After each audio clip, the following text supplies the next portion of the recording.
Ẹgbọ́n nǹkan tí ọ̀gbẹ́ni Fulani sọ. Hello everyone, good evening, hope you are doing well.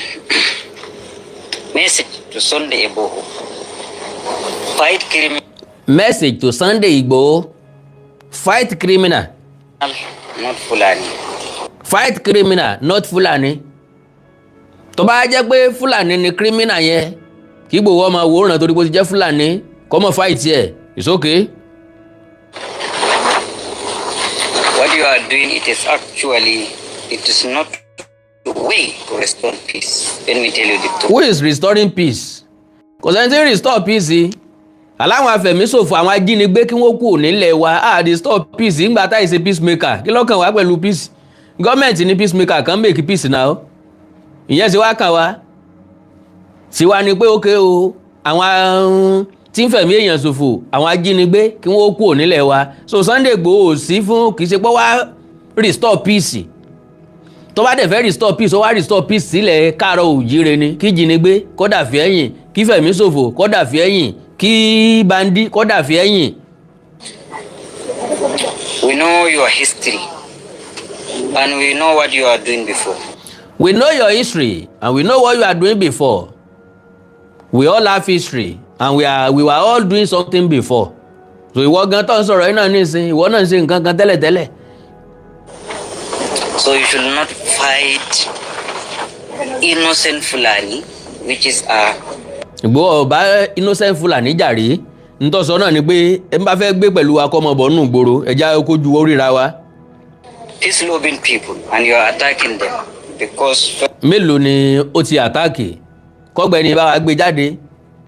federal government allow you due to selfish. What kind of selfish is that? So normal.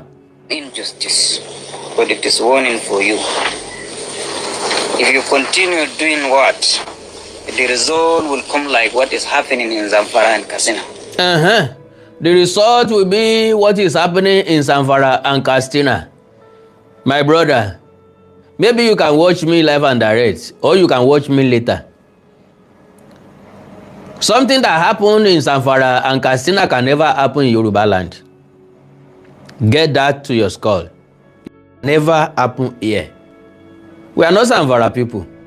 We are not Fulani. We are not like you guys. I don't think we ever disturb you to do your business. But for you to inconvenience us is what we cannot accept again. So if you are really fighting criminal, let's come to Zamfara, Katsina, and Maiduguri. Igboho doesn't have anything to do at Zamfara, Katsina, and Maiduguri. It's not from there. He's not a Fulani man. Igboho is a Yoruba man. And what all his fight is on behalf of Yoruba people. Is to defend Yoruba land, not to defend Zamfara or Katsina or Maiduguri. We don't have business there. So government security agencies are dealing with people there, are dealing with criminals there, not here. We are saying here in Yoruba land, we don't want criminal, we don't want bandits, we don't want kidnappers. Go back to Zamfara, go back to Katsina, go back to Maiduguri. My brother, go back to Maiduguri. And this is advice for you, please. Go and advise your forefather, advise yourself, advise your family. Fight with criminal, not Fulani, innocent, please. Get out. So, nígbà tí wọ́n sẹ́ndì ẹ̀sìn mi náà ni mo ní kákan mẹ́nu bá. Wọ́n bá tá mẹ́nu bá ń bẹ̀ náà nu. Now, ẹni tó sọ̀rọ̀ yìí, Brigadier General Sani Usman ni retired. Òun ló sọ̀rọ̀ yìí. Mo wo the entire program and interview. Mo rí pé ó sọ̀rọ̀ nípa àṣeyọrí àwọn sọ́jà ní Òkè Ọya. Mi táwọn ajínigbé ti jí ọ̀pọ̀lọpọ̀ àwọn akẹ́kọ̀ọ́ gbé ṣùgbọ́n tí wọ́n gbà wọ́n padà tí wọ́n jẹ́ kí wọ́n rí gan kó lọ. N ló fi ń sọ̀rọ̀ yẹn. as highlighted, Brigadier General Sani Usman retired, has highlighted only the bottle of Coca-Cola that said 300 naira is 3,000 naira in bandits camp. Has highlighted the role of what he described as a war economy that is sustaining banditry and insurgency in Nigeria, noting that basic goods like a 33 cl bottle of Coca-Cola that sells for about 300 naira elsewhere can go for as much as 3,000 naira in bandit camps. In an interview with Ilé-iṣẹ́ television yẹn, he made this observation while discussing the challenge of collaborators and logistics aiding terrorist attack in the north. Usman explained that war economy is a really real system where people profit from conflict, and in such situations, questions of morality are often set aside. So, gbogbo ìṣẹ̀lẹ̀ tó bá ṣẹlẹ̀ làwọn èèyàn máa ń take advantage of. Yes, nígbà COVID-19 ṣẹlẹ̀, gbogbo àwọn tailor náà bẹ̀rẹ̀ sí ní rán nose mask káàkiri tí wọ́n ń tà á, wọ́n ń kó lọ báńkì, wọ́n ń kó lọ anywhere. So, anywhere tí nǹkan bá ti ń ṣẹlẹ̀, you always take the positive aspect of it. Níbi táwọn kan ti ń complain làwọn kan ti máa bọ́ rọ́nà lọ́nbẹ̀. So he said the center of gravity for banditry revolves around two things: information and weapons. He noted that most of the perpetrators are locals who know the terrain well, which is why the majority of kidnapping are carried out by people within the communities rather than outsiders. So ó wí dáadáa, ìjínigbé àwa náà ti sọ wípé bí ọ̀bá sólè etí ta ò ní dání. Ìyẹn túmọ̀ sí pé àwọn tí ń lead àwọn tí ń jìyàn gbé yìí ara inú ilé ni wọ́n. Àwọn wọ́n mọ̀ fún tán mọ̀ gbé, wọ́n mọ wájú ilé, wọ́n mẹ́kùlé, ibi tẹ́ bá wọ̀lú, ibi tẹ́ bá jáde, tí kò tí ní kọ́ lẹ́sẹ̀, àwọn náà mọ̀ bẹ́ẹ̀. He linked the problem to issues of governance at federal, state and local government levels. According to Sani, people who under normal circumstances who choose honest work are sometimes enticed by small payment because they lack alternatives. Yeah, tí ìbá ṣèṣe àtòsí náà, ẹni tí ó ń ṣiṣẹ́ fún dídí oṣù, tẹ́ ń fún ní 39,000 tẹ́lẹ̀ sọ di 70,000 naira ní ìsìn, ó wá rẹ̀ nìkan tó tì pẹ̀ pẹ̀lú 50,000 naira, 100,000 naira, yóò gbà ó, yóò ṣiṣẹ́ tán bá ní kó ṣe o. He also pointed to individuals with existing criminal tendencies who are not checked early and later gravitated toward terrorist and bandit groups. He said the proliferation of weapons and the supply of logistics further enable these groups.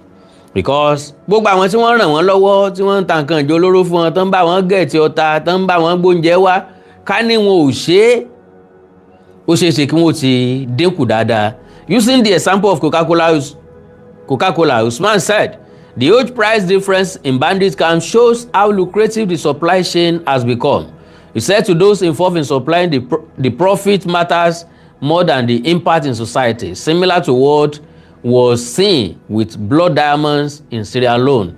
Usman added that the battle has before shifted beyond the conventional battlefield to include infiltration, community compromise, and economic incentives that keep the cycle going. Nínú ọ̀rọ̀ rẹ̀, he said, and I quote, take for instance, a bottle of Coca-Cola that sells for as much, I think the 33 cl is about 300 naira, 400 naira náà ń tà lọ́dọ̀ wa, 400 naira náà ń tà. But you go to a bandit camp, it sells for as much as 3,000 naira. So you can imagine the person is making his own money. To him, he doesn't care what it contributes, just like when you had the Kinikan diamond in Abuja. Okay, now ẹ já sáré sí arithmetic kan. Arithmetic ó ní wípé God bless you, Arole Odua, Awikonko Development Fans Club, God bless you. Arithmetic ó ní wípé nínú ọdún yìí nìkan ni mo fẹ́ lè sọ pé wọ́n jiyàn gbé jù. Mi mọ̀ bó ṣe rí lọ́dọ̀ yín o, mi mọ̀ ojú tẹ́ fi wò ó, nínú ọdún yìí nìkan. So a máa ṣe assessment nípa data tó jáde ní March 22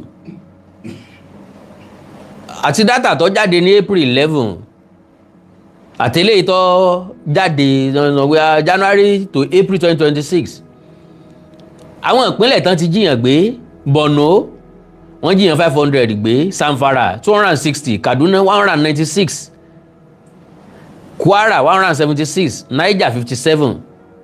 So according to Amnesty International Nigeria, now at least 1,100 people abducted in 3 months. Nigeria President Bola Tinubu, okay. Apart from pípa àwọn aláìṣẹ̀ aláìmọ̀ nǹkankan tí wọ́n mọ́ mẹ́sẹ̀ tán dédé ń pa káàkiri, apart from pípa wọn, government are now on rampage of abduction, largely for lucrative ransom. Some stay months at the mercy of government in punishing situation. Estimates of the number of abductions by government and armed groups across Nigeria vary, and some of the commonly cited figures vastly understate the scale of the problem. Sanusi tó jẹ́ director Amnesty International Nigeria ló sọ bẹ́ẹ̀. On 3rd April 2026, an armed group invaded Woro village in Kayama local government area of Kwara State. Wọ́n pààyàn 200. Wọ́n jiyàn 176 gbé. In the first week of this month, government abducted 150 people during the attack on Kofadanya and Kufari Magaji village in Bukuyum local government area of Zamfara State. Wow, majority of the victims are women and children. On 19 March, àwọn Boko fighter wọ́n jiyàn 100 gbé. Wọ́n displace àwọn èèyàn tó pọ̀. Ní 3rd January 2026 ní Niger State, wọ́n jiyàn 57 gbé nígbà tán kọlu abúlé tán pè ní Kasuandaji community located in Bogu local government area. Ẹ̀yin ọmọ Ọ̀yọ́ tọ́jọ́ ọmọ Bogu, mo ní gbàgbọ́ pé ti gbọ́ local government yín, Bogu local government. On 3rd March 2026 kan náà, Boko Haram fighters kọlu Ingoshe village in Gwoza local government area of Borno State and abducted more than 400 people and laid siege on the town.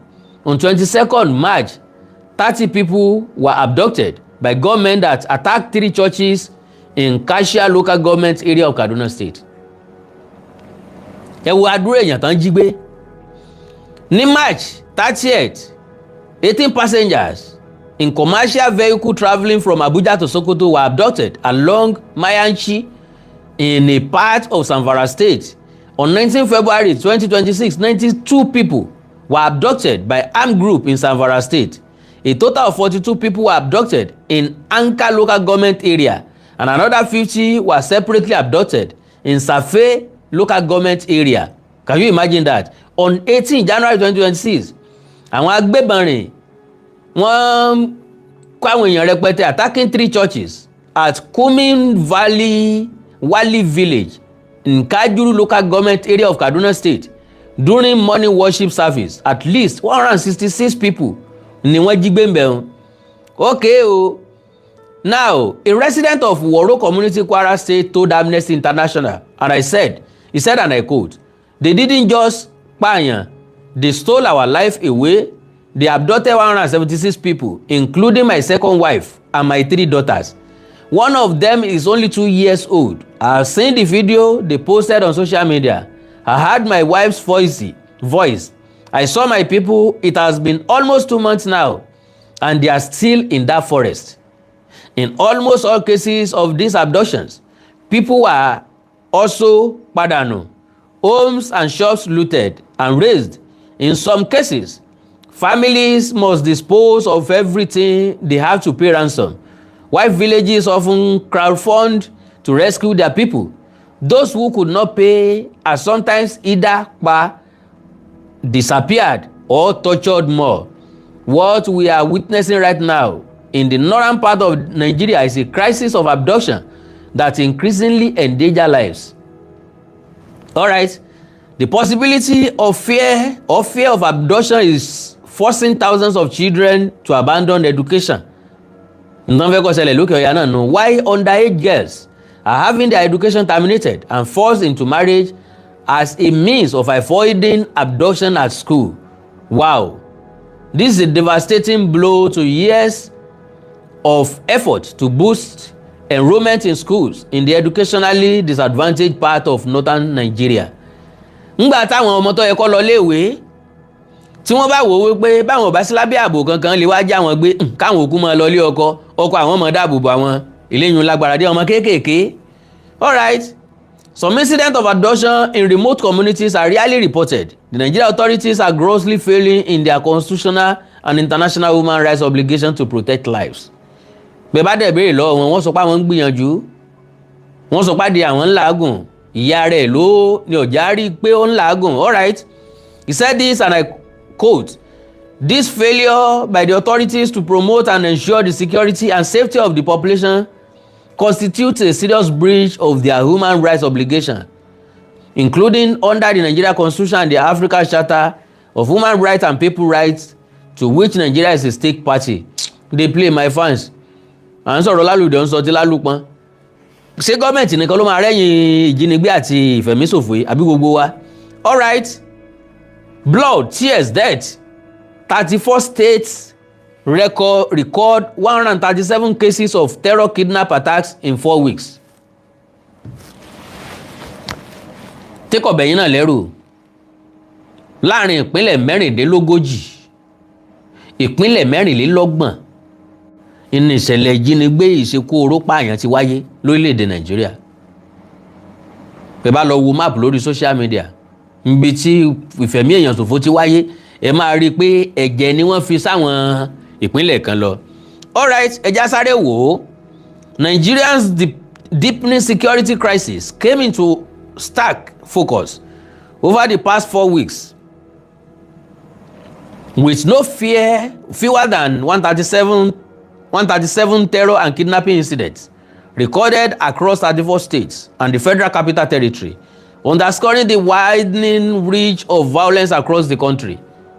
Data compiled by Vanguard this Sunday from across the state shows that Borno, Benue, and Ondo states emerged as the worst hit, accounting for some of the deadliest attacks and highest number of incidents within the period under review. Can you just imagine that?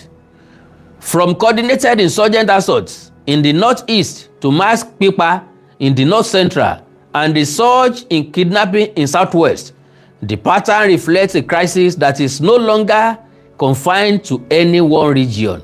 Kò síbi tí ò ti ṣẹlẹ̀ sí, àrùn tí ń sogójì ní sọ̀ọ́dúnrún ni, ntọ́ba bóyadé tí ń ṣe gbogbo ọlọ́ya.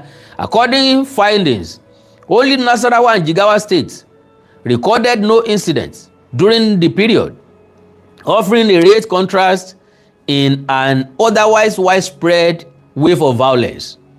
At least, mo fẹ́ kéle ó wà ní record ló jẹ́ kí n mú wá. Rising terror index. The recent surge aligns with broader national trends. According to the Global Terrorism Index 2025 released by the Institute of Economics and Peace, Nigeria ranked fourth globally, with terror attacks rising by 43% from 120 incidents in 2024 to 171 in 2026 to 171 in 2025, 176 in 2026. Láàrin ọ̀sẹ̀ mẹ́rin péré ní 176 nǹkan ṣe ti rí bọ́ lágbára jù. Ọdún yìí gẹ́gẹ́ mo sọ ọdún yìí ni ó dàbí pé wọ́n jiyàn gbé jù. The report identified Boko Haram and ISWAP as the main drivers of violence according to the majority of fatalities. It also noted that civilians made up 67% of victims, underscoring a shift towards softer targets. Ẹni a lè mú lálẹ́ dì mọ́. Ẹgbẹ́ ẹni làágóyàn wùrà pé ọ̀yà break down ẹja jọ break it down. Across the northeast, Borno State recorded 19 incidents, the highest nationwide, reflecting sustained insurgent activity marked by coordinated assault, mass abductions, and suicide. Ado Oloro, Yobe, Yobe, Bauchi, and Adamawa had 4 each, including attacks on security formations and deadly village raids and abductions. Taraba recorded 2 incidents, while Gombe had 3, largely involving attacks on farming communities. In the northwest, Sokoto State recorded 8 incidents, driven by persistent bandit attacks and kidnapping. Katsina had 4, while Zamfara and Kebbi recorded 3 incidents each, including mass casualty attacks and village raids. Kano State recorded 1 incident, a kidnapping case. The North Central Zone showed intense pressure. Benue State recorded 10 incidents, including multiple village attacks in Kwamde, Akpa, and Otukpo, with dozens dying in separate assault. Plateau State recorded 5 incidents, largely involving coordinated attacks on rural communities and security patrols. Kogi State has 6 incidents, many targeting highways and travelers. Yes, bó ṣe ń ṣẹlẹ̀ Kogi nìyẹn. Niger State recorded 7 incidents, including large-scale village attacks and ambushes on security personnel. Kwara recorded 3 incidents, including the major massacre in Kayama. The Federal Capital Territory recorded 8 incidents, mostly kidnappings in satellite communities around Buari and Kubwa. In the southeast, Abia State recorded 5 incidents, including attacks on security personnel and kidnappings. Imo and Enugu recorded 4 each, involving raids on facilities and security operations, and deadly attack and abduction along highways. Ebonyi also recorded 4, including pipa of traditional ruler and child abductions.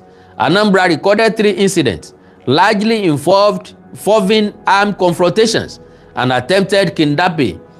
In the South-South, Edo State recorded 5 incidents, mostly kidnapping and related violence. Rivers State recorded 4 incidents, including multiple abductions. Bayelsa and Cross River State recorded 2 incidents each, including kidnapping-related cases. Akwa Ibom State and Delta States recorded 1 incident each. In the Southwest, Ondo State recorded 10 incidents, emerging as the most affected in the region, with Pipa, Jijigbe, and Kikolu, Anwoku, and communities across Akure North and Owo axis. Oyo and Ekiti State recorded 5 incidents each, while Osun State recorded 2 and Ogun State recorded 1. Lagos State had 1 unconfirmed incident linked to highway Ijinigbe. Notably, Nasarawa and Jigawa State recorded no attacks within the period under review, with their last reported incident occurring in January 2026, deadly Ikolu. The incidents were marked by heavy casualties across several regions, with some states recording mass pipa on a scale rarely seen outside insurgency zone. In Borno State, coordinated insurgents operations, including the invasion of Ngoshie and repeated assault on military formation, left scores Kiku with about 300 civilians abducted in 1 attack alone. Mbolaye mi lọ mẹ́mọ́, mbolaye mi lọ mẹ́mọ́. Kẹ́kàn lè mọ tí ń ṣẹlẹ̀ Nàìjíríà ni o. Bí ròyìn ọba gbé kẹ́mọ́ fi ṣèbínú o. Ìjọba ló ní kí ròyìn ọmọ gbé mọ́ kọ́mọ̀ mọ́ dẹ́rù bà wá aráàlú. Ìgbà wo wá ni mọ́kú ọ̀wá kú báyìí? Mọ́kú ọ̀máwo ń bọ́ pa, mọ́kú ọ̀mọ̀wẹ̀ ń bẹ́ lókun. Ǹjọ́ wá ni mọ́kú òrìn kú. Ńgbà tán bá jiyàn 300 gbélé kan náà. Ọ̀dà o. In Benue State, a series of attacks across Kwande, Akpa, and Agatu local government area resulted in over ikú èèyàn 70, alongside multiple abductions and widespread displacement. Ọ̀pọ̀lọpọ̀ wọn yẹn wọ́n jí gbé, èèyàn 90 wọn padà nù. Ọ̀pọ̀lọpọ̀ àwọn èèyàn ní ò nílé lórí mọ́. The situation in Kwara State was particularly severe. In a single attack on Woro community in Kayama local government area, over 200 residents were reportedly pipa, while 175 others, including men, women, and children, ni wọ́n jí gbé lọ. Many of those abducted remain in captivity, making it one of the deadliest incidents recorded in the period under review. láàrin ọ̀sẹ̀ mẹ́rin péré náà ni o. In Niger State, attacks on communities such as Tongan, Makeri and surrounding area reportedly left dozens pípa, with entire settlements razed and residents forced to flee kan sá lọ. Similarly, in Zamfara State, a mass casualty attack in Tongan Dutse allegedly claimed over ẹ̀mí bí 50 ló kú ńbẹ̀. In addition to large-scale abduction, wọ́n tún jiyàn gbé rẹpẹtẹ. In the southwest, Ondo State recorded multiple pípa, including the pípa of traditional ruler Taasonjoni and several farmers, reflecting a rise in the lethality of attacks in the region. Across the country, civilians remain the primary victims, with many of the attacks deliberately targeting rural communities, travelers and places of worship. Protests and rising fear. Public anger has followed closely. Behind the violence, in Oyo State, residents staged protests along major highways including the Ibadan-Oyo Expressway, condemning repeated kidnappings and what they described as weak enforcement. In Ondo State communities, in Akure North and surrounding areas, repeatedly block highways, in some cases displaying òkú àwọn tí wọ́n pa to draw attention to their plight. Protesters demanded direct intervention from the government, citing an inability to access farms and rising ransom demands. Elsewhere, fear has reshaped daily life. Rural communities in Benue and Niger and parts of the southeast reported displacement, with residents abandoning homes and farmlands. Eléyìí lágbára díẹ̀. In the FCT outskirts, residents described living under constant threat, with kidnappers issuing ransom instructions directly to communities. Intervention. Security agencies have responded with a mix of operations and reactive measures. In Borno State, troops under Operation Adinkai carried out sustained offensives, repelling attacks, pípa àwọn ajínigbé and rescuing abducted civilians. In Niger and Kebbi, military deployments were reinforced following mass casualty attacks, while joint task forces conducted clearance operations in affected communities. Authorities in Ondo launched coordinated patrols involving the police, army and Amotekun Corps, alongside mass arrests of suspected kidnappers. Similar crackdowns were reported in Imo and Abia State, where security forces raided suspected camps and made arrests. In Abuja, joint operations led to the rescue of kidnapped victims in Buhari, though attacks continued in nearby communities. Despite these efforts, many residents and local leaders argue that responses remain largely reactive, with calls for permanent security bases, improved intelligence gathering, and stronger rural protection strategies. Under strain, with 137 incidents in just 4 weeks, the data points to a security challenge that is both widespread and evolving. While states such as Nasarawa and Jigawa recorded no attacks during the period, the overall pattern suggests that insecurity has taken on a national character, cutting across regions once considered relatively stable. Torí tẹ́lẹ̀tẹ́lẹ̀ kò sí nǹkan tí máa ń kàn wá nísàlẹ̀ ń bí. A sọ pé Gàmbàrí pa Fúlàní ni kò lẹ́jọ́ nú, nítorí bá wọn kan fira wọn sí lókè ọya ó ti wá dé ọ̀dọ̀ wa náà o. The figures taken together raise fresh questions about the capacity of existing security frameworks to contain a threat that is no longer confined to any one part of the country. Additional reports eléyìí máa jáde later. Àánú Olódùmarè nífẹ̀ẹ́ nìkan kan wá sílẹ̀ o, wọn ò ní jí wa gbé o, wọn ò ní jí ọmọ wa gbé, wọn ò ní jí aya wa gbé o. Mo ní kí n mú wá sétí gbọ́yìn ni o. Kẹ́ ẹ lè mọ̀ pé mẹ́wàá ń ṣẹlẹ̀ o, nǹkan kan láàrin ìlú. Ẹ wo iye àwọn èèyàn tí wọ́n jí gbé, ẹ wo iye ransom tán ń béèrè. Wọ́n ń béèrè 70 million fún ransom, 150 million fún ransom, 200 million fún ransom, 300 million fún ransom, 500 million fún ransom, 1 billion fún ransom. Bó la ń borílẹ̀-èdè yìí lọ. Olóyè Sunday Adéyẹmọ aka Igboho Òòṣà, you have been castigated for creating a content as if it is illegal to create content.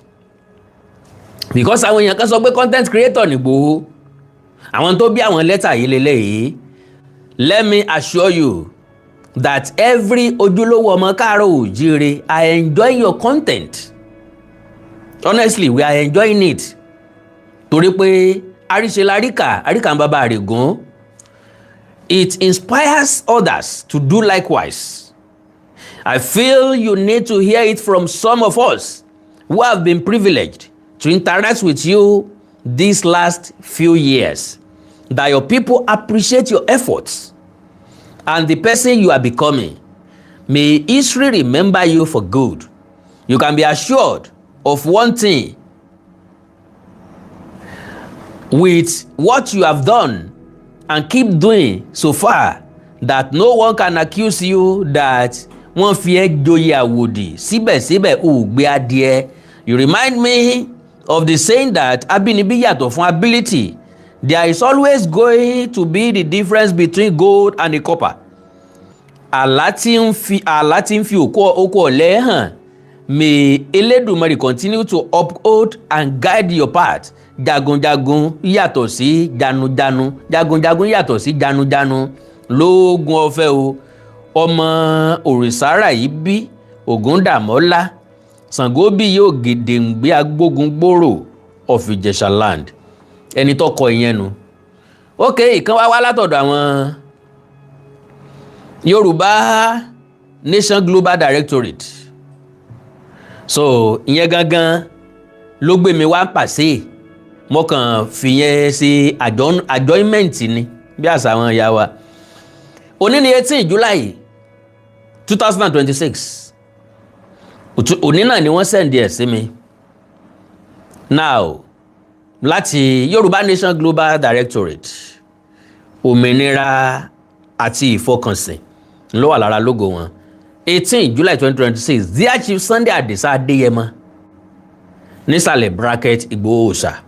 On behalf of the Yorùbá Nation Global Directorate, we write to express our profound appreciation for your exceptional courage, unwavering resolve, and steadfast commitment to the defense of the Yoruba land and the welfare of the Yoruba people.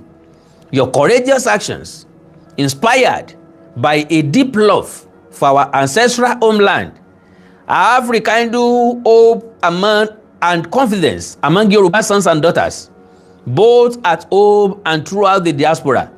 At the time when words too often outweigh action, you have consistently demonstrated that genuine leadership is defined by conviction, sacrifice, and decisive action. You have become a source of inspiration to Yoruba hunters, patriots, and all those committed to preserving and defending the heritage, dignity, and security of Yoruba land. Every generation produces its own akọni, its own distinguished hero. Okay, ibẹ̀ náà ni Yorùbá Igbo hero wa ni. Okay, its own distinguished hero. This generation has proudly recognized you as one. Your fearless leadership in securing Yoruba lives and properties serves as a reminder that true heroism is measured not by rhetoric but by selfless service and courageous deeds. We are particularly encouraged that your name will stand alongside those of the great Yoruba warriors and patriots whose sacrifice shaped our history.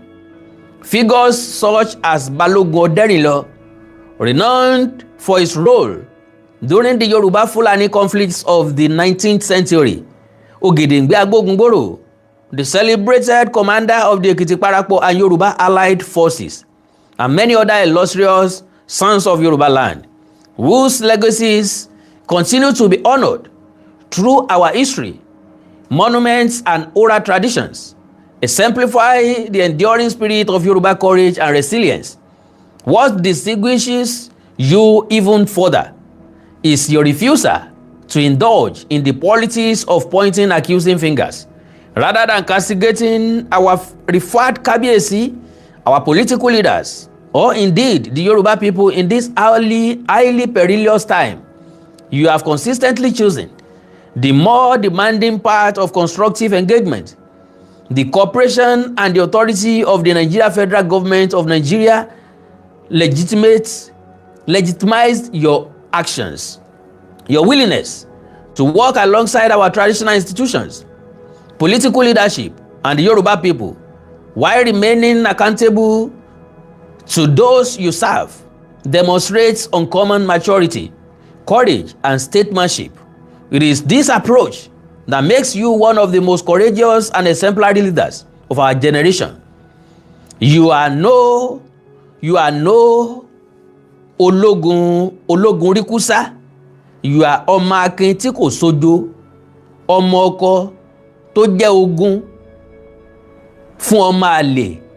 Your principled, disciplined, and lawful approach to safeguarding and restoring security within our ancestral homeland is both commendable and exemplary, reflecting a commitment to justice, unity, and the rule of law.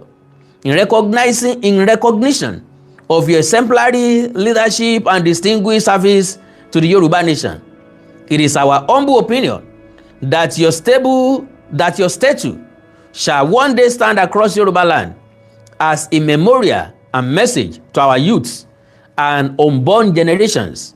We believe such recognition will appropriately reflect your immense contribution to the protection, dignity, and advancement of Yoruba land. We pray that Eledumare will continue to strengthen, protect, and guide you in all your endeavors.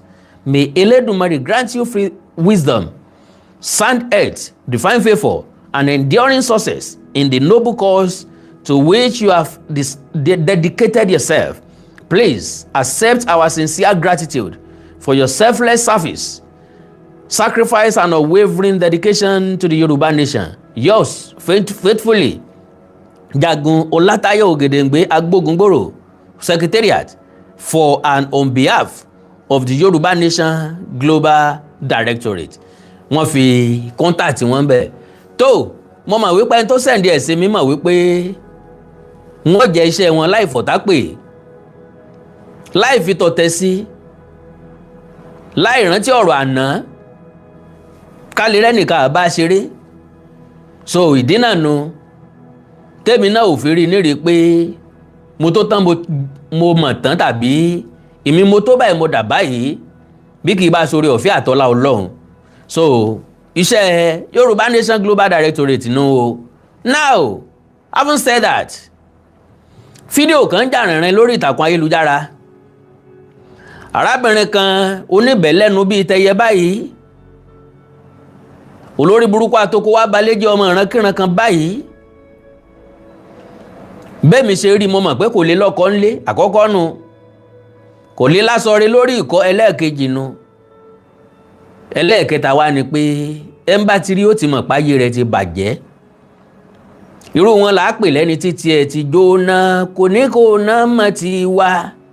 Lọ́kàn rẹ̀ ó rò pé òun fẹ́ kó ná mọ̀ ti olóyè Sunday Adéyẹmọ Àdìsá ọmọ Aládìkún. But unfortunately, ikú tí ó pàjá ní fámú.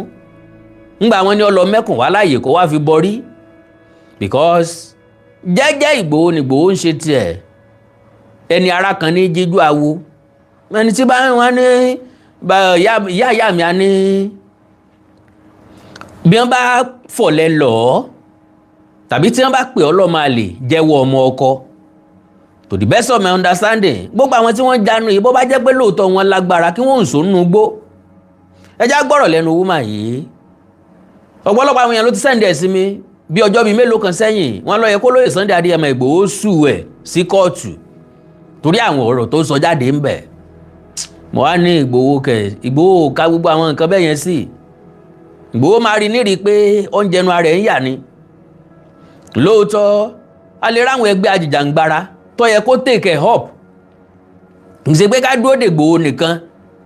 Wúmà yìí gbójú ẹ̀ síta nítorí lọ́bẹ̀ tí wárú ọwọ́ ẹni tó rán olóyè Sunday Adéyẹmọ Ìgbòho níṣẹ́ dé tòrutòru lójú ẹ̀ rí tó fi ń sọ níta gbangba bẹ́ẹ̀ tó fèsì fóònù.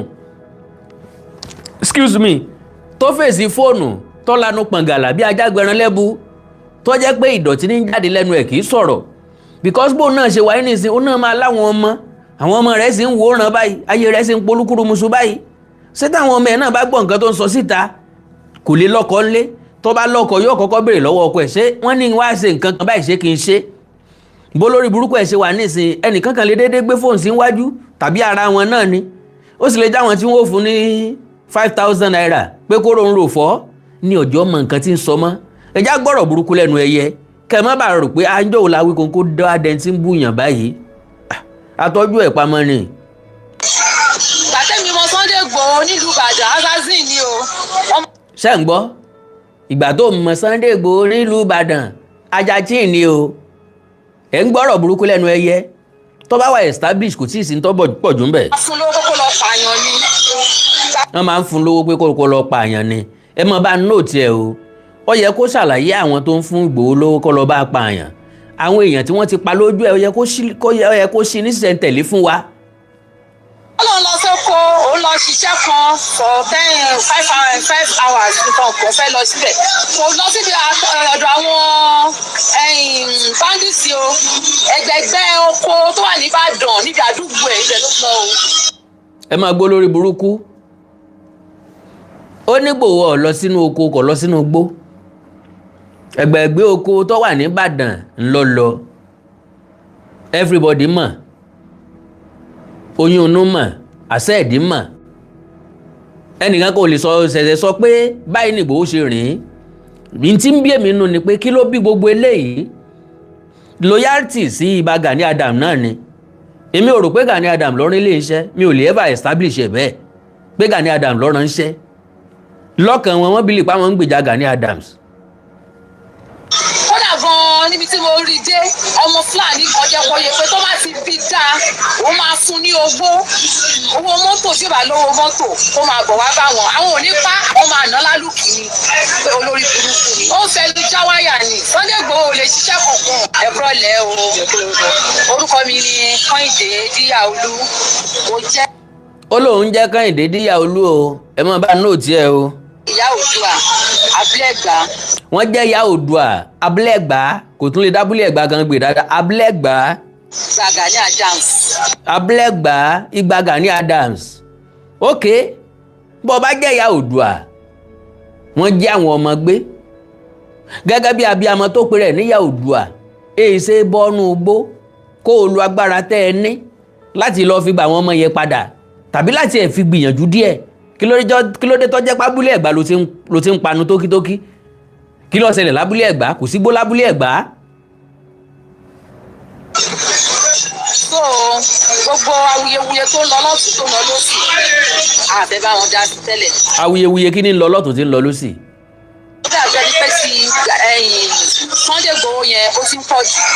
kí ni Sunday Igboho ṣe tó ń ti ń pọ̀ jù kí ni Igboho ṣe nígbà wo ni Igboho jáde tí Igboho bú ẹnìkan tàbí tí Igboho jáde tí Igboho sọ̀rọ̀ ń pa ẹnìkan Igboho ń ṣe tọ̀dọ̀ ẹ̀ fúnra lára ẹ̀ kí ni ń ka àwọn èèyàn wọ̀nyí lára.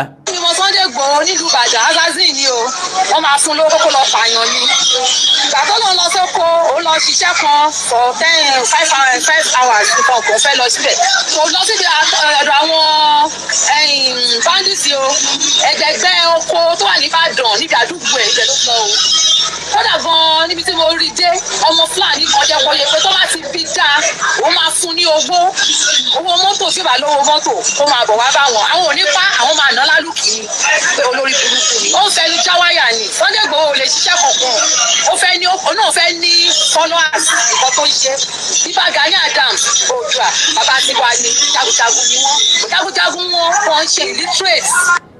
now Igboho fẹ́ ní followers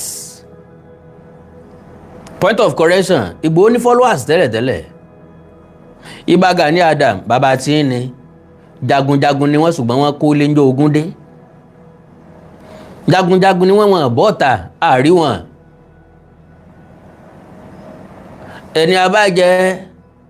ẹni abájẹ́ làwa mọ̀mọ́ lólóore ẹni tá a bá rí ńlá rí ẹni tá a rí àmọ́ àrí. because illiterate ni Sunday Igboho. illiterate ni Sunday Igboho according to this òpònú ayérada ewúrẹ́ sojú bẹ́lẹ́kẹ́ ọmọ ìrankíran eléyìí onípàrágà kan ni lóòótọ́ kò yẹ ká dá lóhùn ṣùgbọ́n yẹ ká kì í lóríkì ọ̀rọ̀ tó sọ yẹn amaze mi kí náà ń pè ní illiterate kí làwọn èèyàn kan ń pè ní illiterate kí lẹ̀yin kan ń pè ní illiterate bó ṣe yé mi sí majority believe pé ẹni tí ò lọ sílé ìwé ni wọ́n ń pè ní illiterate no ẹni tí ó kàwé tí ó ka ọpọlọ ní illiterate because ọpọlọ ju ìwé lọ ń gbà mí sorry to say odò láyé àrẹ̀mọ́ mo kọ́gbọ́n orí mi bẹ́mi náà máa wé o mo ti kọ́gbọ́n orí mi bẹ́mi náà máa wé o ìwé yàtọ̀ ọgbọ́n orí mà lọ jẹ́ bàbá nísìn ọ̀pọ̀lọpọ̀ ẹni tí ó kàwé ní gba graduate ṣiṣẹ́ illiteracy dà ń bẹ̀ hàn bẹ́ẹ̀ ṣe wínú MC Olúọmọ kọ̀kàwé ìyàn kúkúrú ẹ̀ wá ń pẹ́ ní gígùn ránṣẹ́ what an achievement so ti rí Ìgbòho ẹni tí ń sọ̀rọ̀ yìí kò lè dẹnu géètì olóyè Sunday Adéyẹmọ Ìgbòho kọ́ wọlé wẹ́ ó tún lè wọlé Ìgbòho lójú àánú wọ́n lè kọ́ wá tọrọ báárà ni Ìgbòho lè pé ẹ bá ń fún ní nǹkan kébi ọmọ pákú yes bó ṣe wà yìí I can say that categorically now wọ́n ń pe wèrè ní wèrè ni wọ́n fa pé ewúrẹ́ jiyàn wọ́n ń pe wèrè ní wèrè ni wọ́n fi ta àgùntàn jẹka wọ́n ní wèrè ni ó ń gẹṣin lọ́sàn-án gọmọ èèyàn lóru Sunday Igboho lọ fẹnu pè báwọn ni wọ́n ń pè ní literate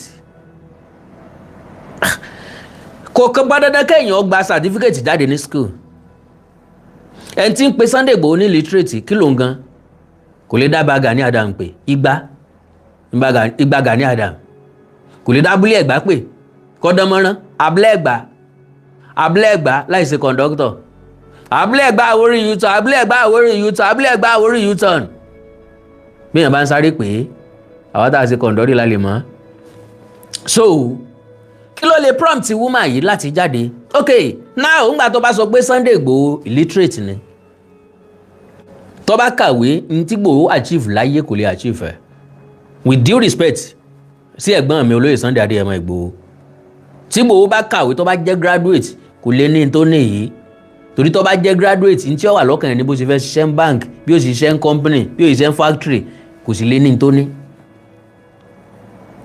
ṣùgbọ́n lo and behold kọ̀kàwé ọmọ gómìnà kọ̀kàwé ọmọ ààrẹ kọ̀kàwé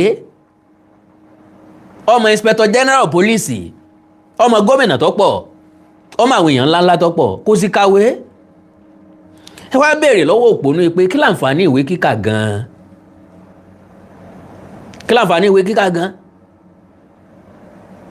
ìwé dá o ìwé dá láti mọ̀ọ́kà the best education fún ẹ̀dá láyé primary and secondary school ni ẹ gbádùn mi best education ẹ quote mi anywhere best education fún ẹ̀dá láyé primary and secondary school ni màá wá yọ àwọn tó jẹ́ pé tertiary institution help màá yọ sọ́tọ̀ fún yín àwọn tó lọ ṣe nursing àwọn tó ṣe science àwọn medicine àwọn tó ṣe law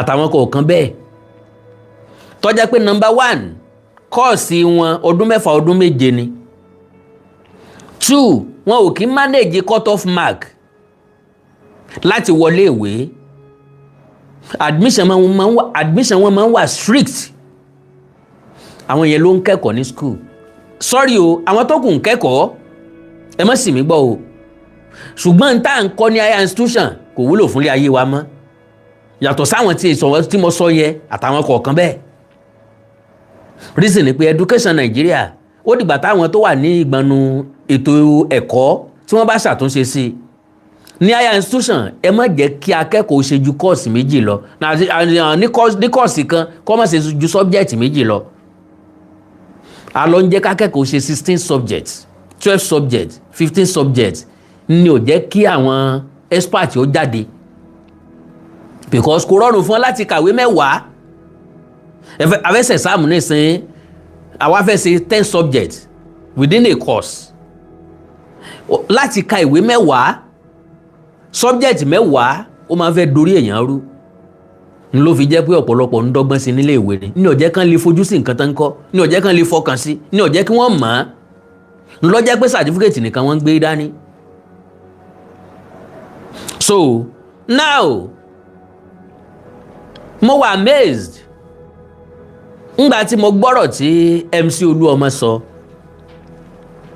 MC Olúọmọ ní wọ́n lòun ò kàwé ṣùgbọ́n lónìí ó ní national chairman àbí national president NURTW Abuja lolúọmọ wà ó kò sí kàwé. Tí Olúọmọ bá kàwé kò ní ṣe conductor, tí ó bá ṣe conductor kò ní débi tó dé lónìí. Ó wá mọ̀ bí tó múnú mi dùn jù. MC ní àìkà mọ́ fọlọ́mọ o ó ní wọ́n lòun ò kàwé ṣùgbọ́n gbogbo àwọn ọmọ òun àìkà mọ́ fọlọ́mọ o 15 àbí 16 ó l'Amẹ́ríkà ni wọ́n wà tán ti kàwé. Gbogbo àwọn tó ti jáde àwọn tó ti graduate Amẹ́ríkà wọ́n wà. Lo and behold, my lovely brothers and sisters, èmi àti ẹ tá a lá kàwé aworímọ àkálóòótọ́ mélòó ọmọ rẹ ní ń bẹ l'Amẹ́ríkà, mélòó ọmọ tèmi ní ń bẹ l'Amẹ́ríkà. N ò tí ì tẹ sọ́ìlì Amẹ́ríkà rí. Ìyá yìí èpè kọ́ kìí ṣe pé èèyàn ròyàn pin bọ́ bá lọ sí Amẹ́ríkà lójú àlá ni. Orílẹ̀-èdè tó lóye Sunday Adéyẹmọ Ìgbòho tí ì dérí kọ́pọ̀ kò sọ ọmọ tí ẹ̀ kankan náà ní Nàìjíríà. Àwọn tó wà ní Canada, àwọn tó wà ní Germany ó dẹ̀ ń pè ní literate. Ńgbà tí mo understand àwọn èèyàn tí mo ń bínú ẹ̀dá mo máa rí pé àwọn tí kì í tó èèyàn ni mo ń bínú èèyàn. Ilé ìsọpọ̀ ń gbìjà Gani Adams ǹdẹ̀rẹ́ nìkan tó rí ibi tí Sunday Igboho ti jáde sí kámẹ́rà tí ń bú Gani Adams rèé. Olólùfẹ́ alátẹ̀lé wọ́n lè gbìjà ẹni tí wọ́n ń tẹ̀lé. Ayé la ti bá World Cup ń lọ lọ́wọ́ nísìn àwọn fáǹsì Ronaldo àwọn fáǹsì Messi wọ́n ń gbé pẹ́rẹ́gì kaná pẹ̀lú ara wọn.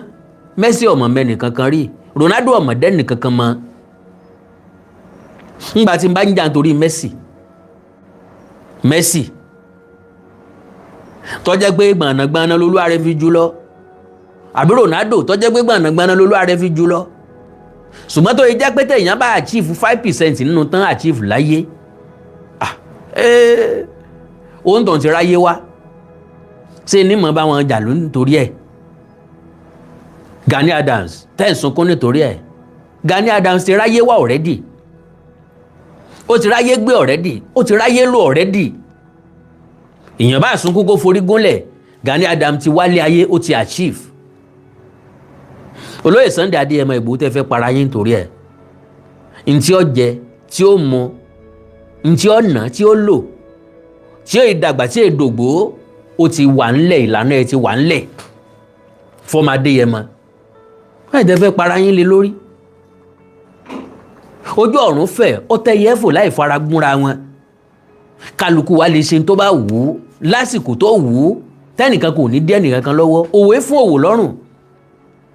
Ṣé rí content tẹ́ nígbò ó ń create un àwa like ẹ̀ because content creator làwa náà. Àwa enjoy content bó ṣe ń create content yẹn ó múnú wá dùn ó mórí wa yá ó mórí wa wú.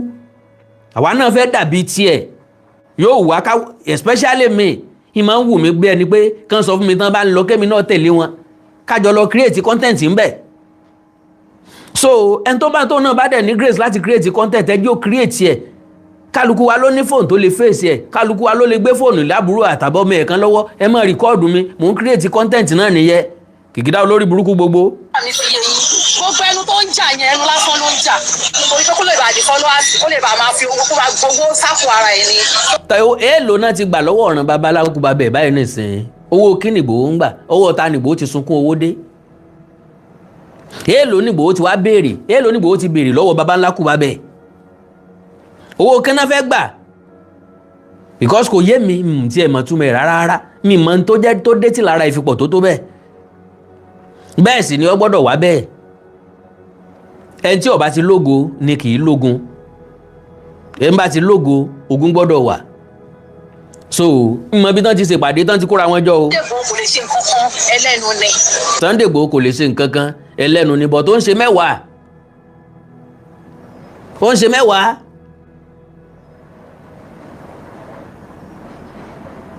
ó ń fèsì àwọn ajínigbé ẹ̀yin òkú òlábúlé Ẹ̀gbá níbi tẹ́ ẹ ti ń jókòó ti pàrágà torí ojú tí mò ń wé ojú ń pàrágà ni. tí mo jọ́ lùrì gan Sunday Igboho nínú póòsì nínú Oòduà Sunday Igboho ò lè kó.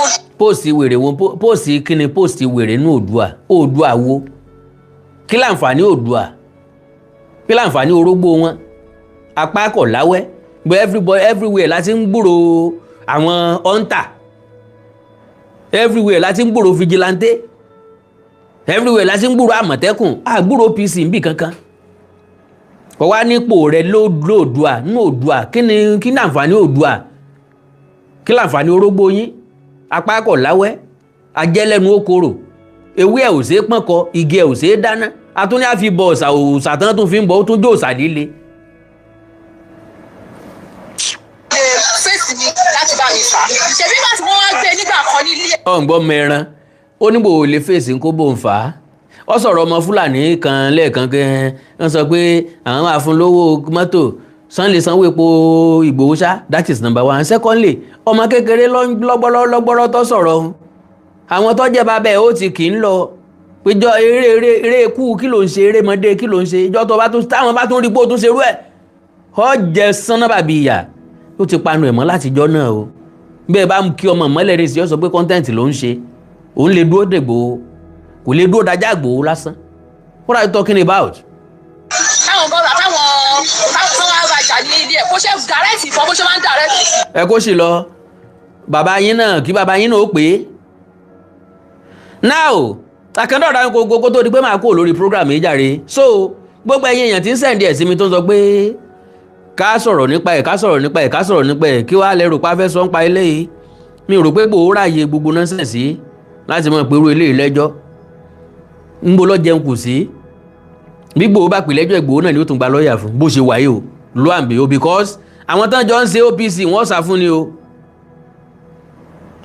ni o I can say that o.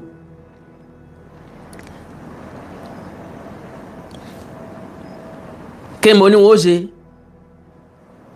wọ́n sá lọ fún wọn ní bá dá ṣíṣì so now ọ̀pọ̀lọpọ̀ ẹ̀yin tẹ́ ń send message sí mi pé ẹ fẹ́ bá àyàn sọ̀rọ̀ ní nkí àgbò yeah especially ńgbà tá a gbé drone lọ àwọn èèyàn kan bá mi sọ̀rọ̀ ní message mo dẹ̀ sọ fún ọ ní nọ́mbà ṣínà ìyẹn Mr Wisdom mo fún ọ nọ́mbà ẹ̀ so mo nígbàgbọ́ pé a tún lè ráwọn èèyàn míì táwọn náà ní interest because àlàyé tí mo ṣe nípa drone yẹn ẹ má bínú o Ìgbòho ọ̀ràn mi iṣẹ́ o iṣẹ́ àdájẹ́ tèmi ni o ìgbà tí mo ṣàlàyé drone yẹn eléyìí tí ìgbìyànjú rà ó tún ní senior yẹn wọ́n ṣàlàyé àwọn iṣẹ́ bó bá ó lè rí èèyàn tó wà nínú ilé yóò sọ yé àwọn èèyàn tó wà ńbẹ̀ ní tó wà lára wọn tán gbé dání bóyá wọ́n ní nǹkan ìjà olóró lára yóò ṣàlàyé yóò gbé jáde ẹ máa rí clean and clear ẹ̀ẹ́dẹ̀ nígbòhùn ẹ̀ wọ́n ní $10,000 ni wọ́n ń tà á l'Amẹ́ríkà